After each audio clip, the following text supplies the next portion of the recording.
ni ate na merong nakatagong kapote sa notes ko.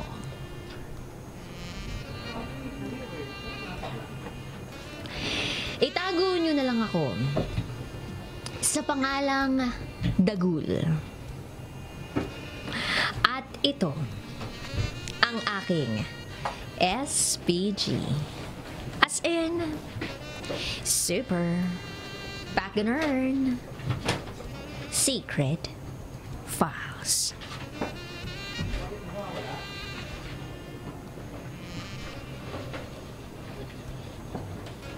At ito na nga ang kwento ko.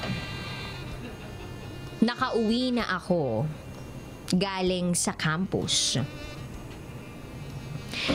Tanging ang ate ko lang ang tao sa bahay.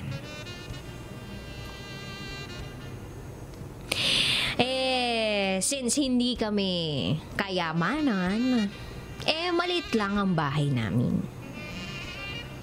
Isa lang ang kwarto. So, eto na nga. Nagbihis na ako ng pambahay. At gagawin ko na din yung homework ko. Tapos, biglang pumasok yung ate ko sa kwarto. Katatapos niya lang maligo. Nakatapis lang siya ng tuwalya. And by the way, i-flex ko lang yung ate ko. Makinis siya. At sexy pa.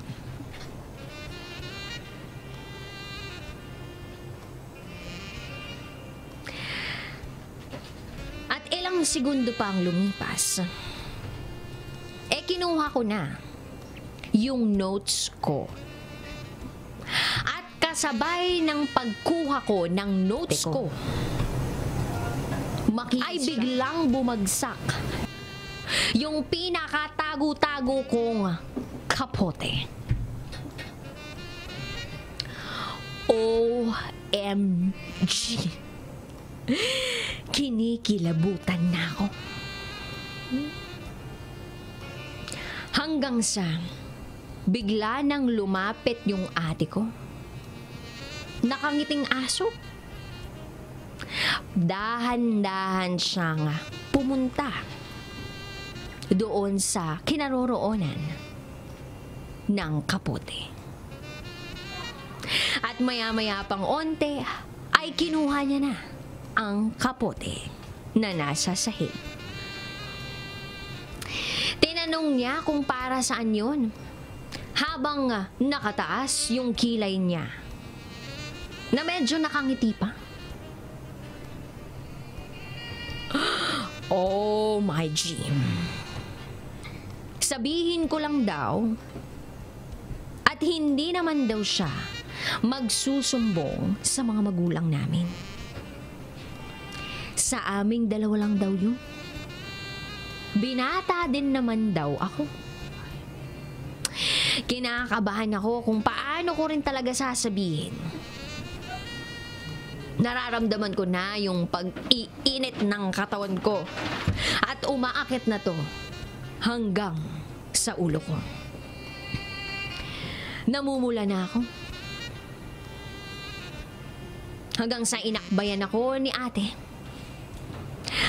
At damang-dama ko sa balikat ko yung sumasagi sa gilid. Tapos bumulong siya ng, ikaw, may experience ka na? Anong pakiramdam, ha? Tapos pangiti-ngiti siya. Nanahimik lang ako dahil ayokong magsalita at baka makarating pa kay Papa at palayasin ako. Ang kulit na ni ate. Ang dami niya ng tanong. At lagi niya ako tinatanong kung Masarap daw ba sa pakiramdam? Hanggang sa hindi na ako nakapagpigil at nakapagsalita na ako ng, oo, masarap. Habang kinakabahan.